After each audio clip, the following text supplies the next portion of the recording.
The video you are about to watch contains health answers that most doctors are not willing to talk about and don't want you to know.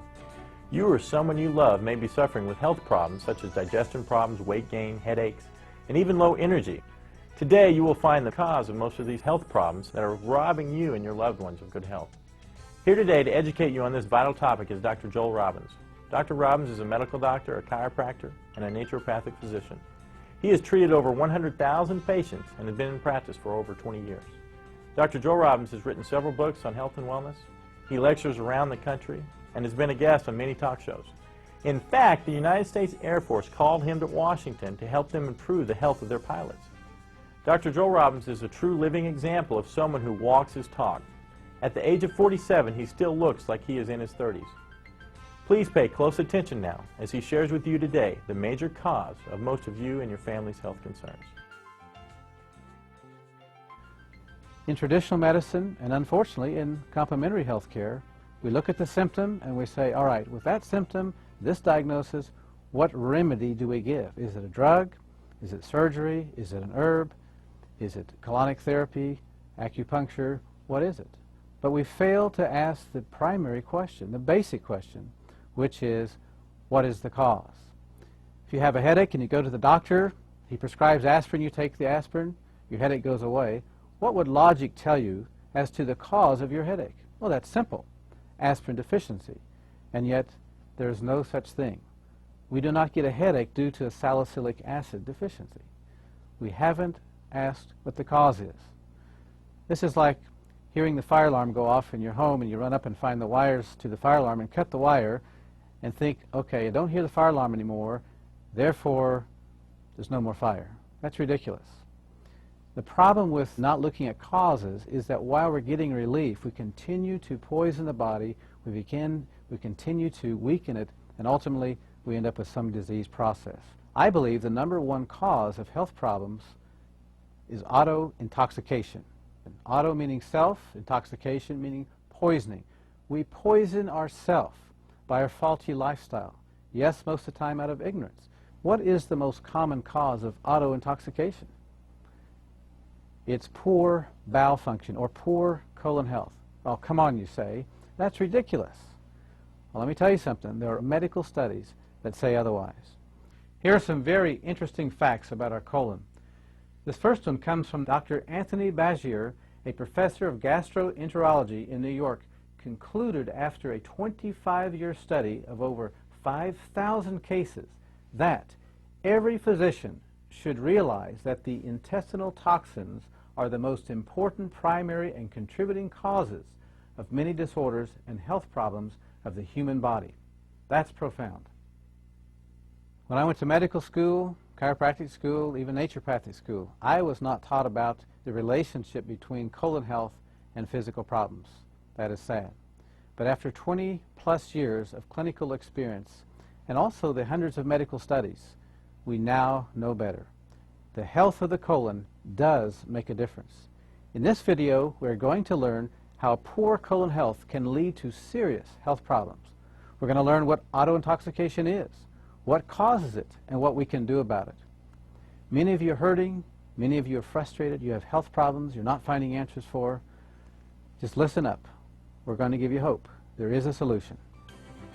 To understand auto-intoxication and its relationship to colon health and our health, we need to have a quick anatomy lesson. Let's look at the digestive system. Digestion begins in the mouth.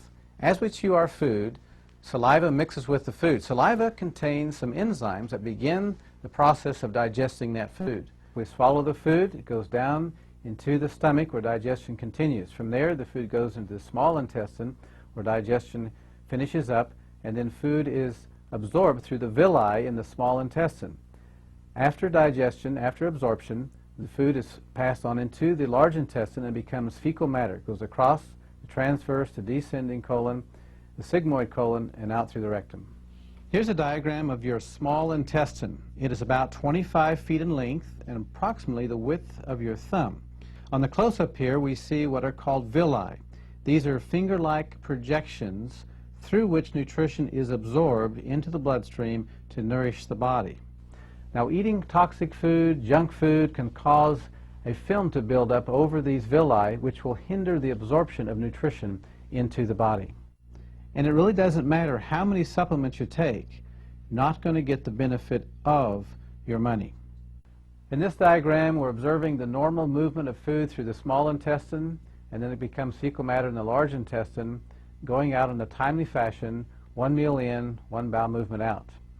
In this diagram, we're observing a sluggish bowel in which several meals are backed up in the large intestine, which is the result of constipation and certainly produces toxic bowel syndrome. You're supposed to have 2 to 3 bowel movements a day if you're eating 2 to 3 meals a day. The bowel movements should be effortless, odorless, and well-formed, and leave you with a feeling of satisfaction and cleanliness when you're finished. Dr. Norman Walker, who by the way died at the age of 109, was one of the foremost pioneers in colon health. He stated that out of 100,000 autopsies that he had attended, there were less than 10% normal colons.